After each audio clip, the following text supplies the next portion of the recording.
From The National, this is Trending Middle East. I'm Yasmin Al-Taji. It's Monday, August 25th. Here are today's headlines.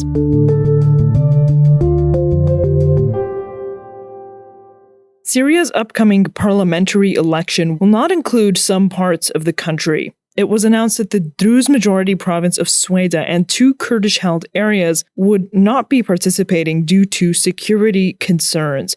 The National's Khaled Yacoub Oweis reports.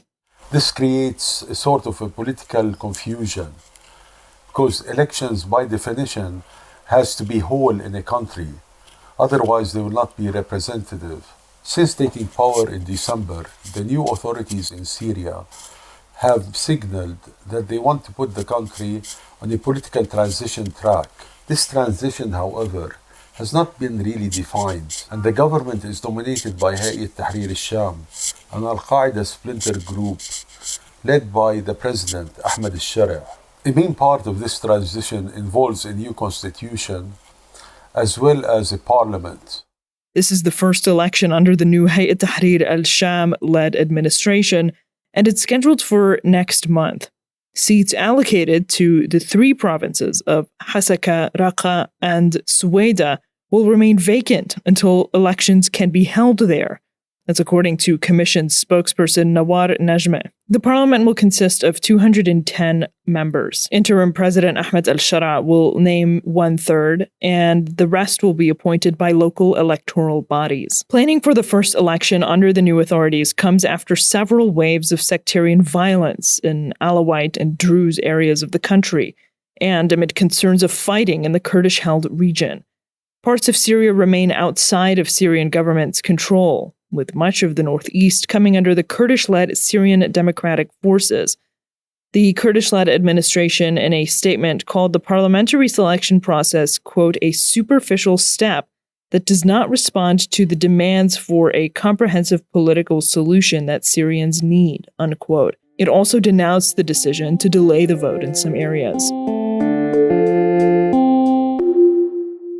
The head of the Norwegian Refugee Council has called on the international community to provide, quote, investment and incentive, unquote, that would help Syrians displaced by nearly 14 years of civil war. The Refugee Council's Secretary General Jan Egeland told The National that the end of the war in December last year has presented, quote, a historic opportunity, unquote. At least 2 million displaced Syrians and refugees are returning to extremely difficult conditions.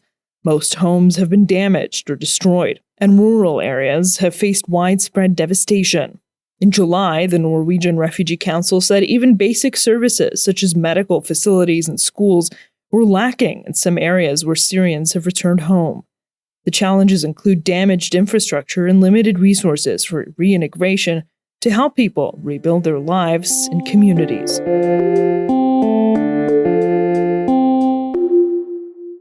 Iranian security forces have reportedly killed 6 Israel-linked militants. It happened in a clash in southeastern Iran, according to state-run IRNA. The incident came a day after armed rebels killed 5 police officers in the region on Friday. The report claimed that the militants were not Iranian nationals and that it appeared they'd received training by Israel's Mossad spy agency.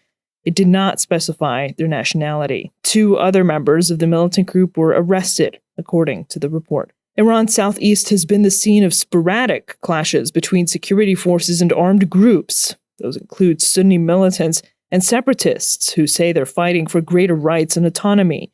The crackdown on suspected Mossad agents or affiliates has intensified since the 12-day war with Israel in June. During the unprecedented war, Iran's police said it arrested 21,000 people as part of a campaign to tackle Israeli espionage. That's all for this morning's headlines. You can get these stories and follow live updates at our site. Yasmin Al-Taji, The National.